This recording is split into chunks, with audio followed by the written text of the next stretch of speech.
Hi, I'm Wilf, and today we're going to be learning about chaotic motion. I wonder, can we ever predict chaotic motion? What is this merry madness? I wonder if it's random. So, this toy here is called a double pendulum, and you see there's this light on the end, and it's shining onto fluorescent paper, so it makes a green light. Chaotic motion looks really random. Now that looks just bonkers. Just bonkers. With conkers. But, I mean, it's a deterministic system. Deterministic means it's a closed system and there's no random elements. This double pendulum, well, that's a bonker and conker one. Even if I do this, and let it go, yeah, then we'll take it back up to this.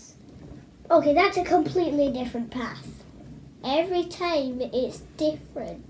The reason it's different every time is because it's so sensitive. Like even if you move it like 2,900 atoms away from the last, it'll still go completely bonkers wrong. It's like, oh, if we start it here and then it goes woo, and the next time we start it there and then it'll go. No,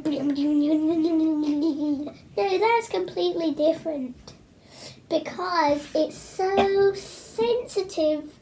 Like I said, if you move it a few hundred atoms away from the start, it's not going to be the same. So theoretically we could predict chaotic motion, but we would have to know the velocity, the acceleration, the mass, the everything.